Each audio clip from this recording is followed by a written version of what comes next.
Hi, I'm the 13th Wolfman, and this is my review for Cult Epics Manson Home Movies. Okay, this has got to be one of the oddest films. When the Manson murders were going on in 1969, there were rumors, none that were substantiated, but there were rumors that the family, Manson and his cohorts, had some Super 8 equipment around and that they filmed the entire thing that happened. But there was never any proof found of this. So, like I said, it was just all speculation. Well, in 1974, I would say an acting troupe, because that's what these people seem like a giant acting troupe, went out and recreated what they think these home movies would have looked like. And they did an okay job. I'll give them, just alone for the attempt at this movie, I'll give them a 1 1.25, 1.5 chainsaw, just for the attempt. But for high points, that's about where it falls.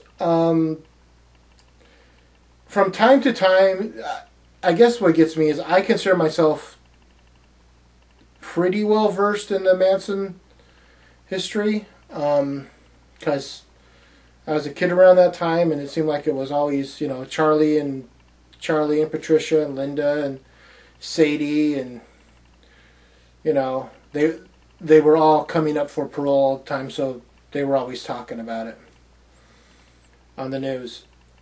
So you get the guy that plays Charles Manson. Okay, they got the height right, but honestly, the guy that's playing Charles Manson looks more like Rob Trujillo, from the bass player from Metallica. But he's like really super short. He's about 5'6", which Charles Manson is a short man. But he just looks, it just doesn't look right. And then they have like 3 or 4 actors play the same person or character in different scenes. So there's like 3 people that play Sadie Mae Glutz, and there's like 3 people that play Patricia Krenwinkel, and you don't know the people well enough, visually to know who you're looking at.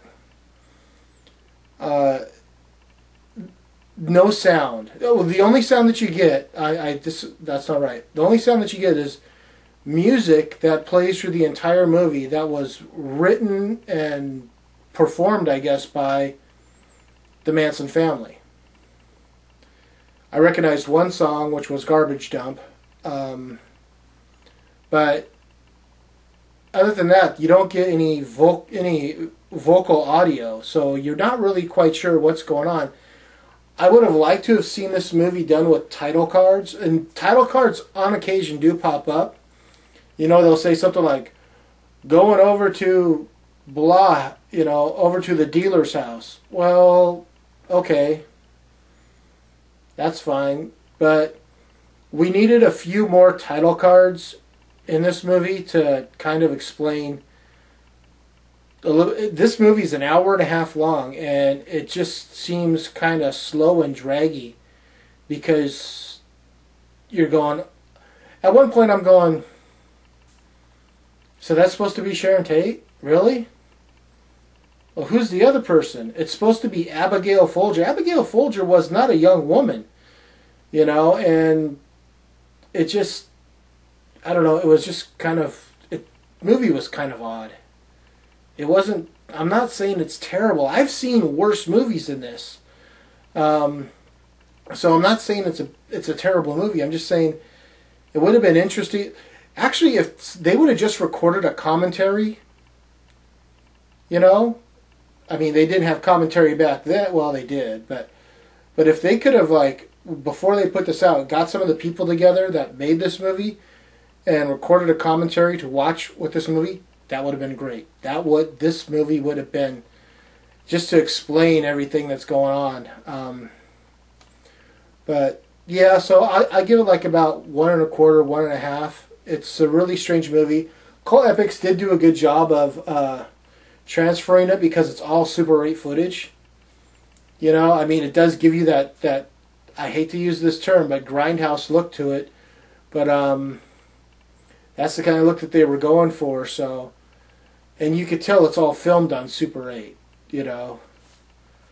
So that's my review for Manson family movies. I thought it was Manson home movies, but Manson family movies. I am the 13th Wolfman, and I'm on the prowl.